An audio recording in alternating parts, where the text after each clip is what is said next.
So for this exercise, we're going to be working on our hamstring and actually getting it into a functional position. So typically what happens when I try to stretch my hamstrings, I'll do something like this, where I'll either roll down or I'll just flat back over. I'll arch through my back, I'll get to this position, and then I'll just start to go down this way. I may do a couple of small bends of my knees and straightening, but the big thing that we have to think about is that when we start to go into that position, the hamstring actually shortens. So what I mean by that is if I arch my pelvis and I loosen through my knees and I just let my hamstrings stretch to where they can hit that max capacity, it's right about here.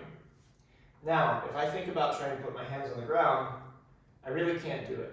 But the moment that I tuck my tail underneath of me and curve through my spine, I get all of this extra flexibility. The only problem is that flexibility is coming from my back. It's not coming from my hamstrings. So what I want to do today is show you a way that you can start to actually not only stretch your hamstrings, but strengthen your hamstrings at the same time.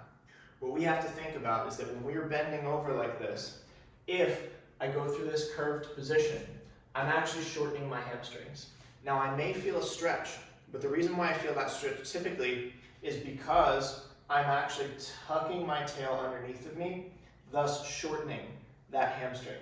Now we can arch through, but the trouble is typically when we arch, we lock our knees out, and this is not good for our knee joints, nor does it actually help with the functional activation of the hamstring.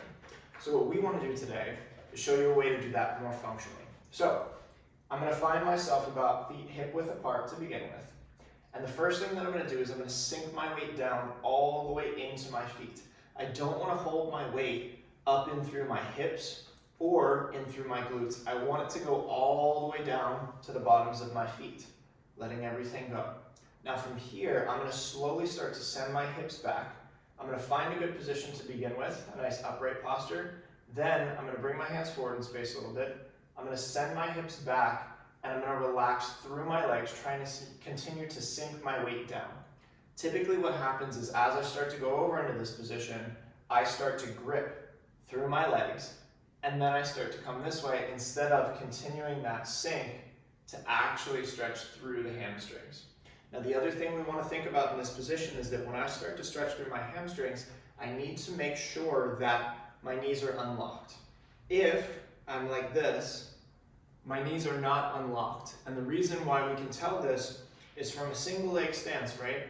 If I just bend my knee is naturally going to go in. If I try to keep it totally straight, I'm here, which means I'm not over my center.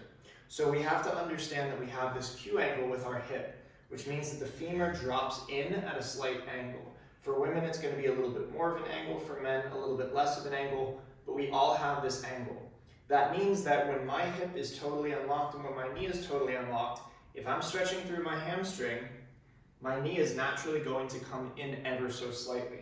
So what we want to think about is don't worry about the position, worry about the sensation.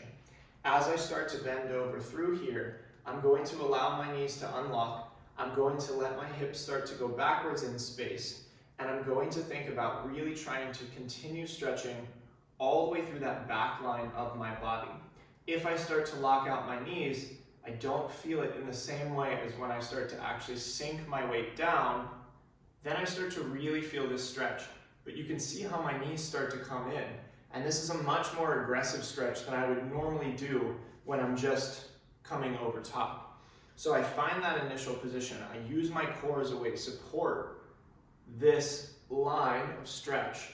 Once I get down to the bottom, this is where the key happens. So what I have to do is instead of tucking my pelvis, I have to actually think about trying to push down with my feet to lift myself back up in space. Continuing to push down on the feet, push down the feet, push down the feet, push down the feet. Now I'm going to show you the two different ways, and I want you to see the difference. So if I start to take myself over, feet are hip width apart, I relax the knees, I start to go backwards in space, yeah?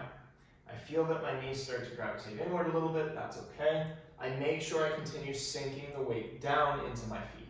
Once I get to the end range here, then if I start to curl my pelvis in space, I've already shortened my hamstrings, and I'm not actually getting any functional effect of teaching them how to come back together after they're in a lengthened state. All I'm teaching them, and as soon as they start to go into that stretch position, they just need to contract, and I need to curl underneath and shorten. It doesn't mean that I'm actually getting good length potential through my hamstrings.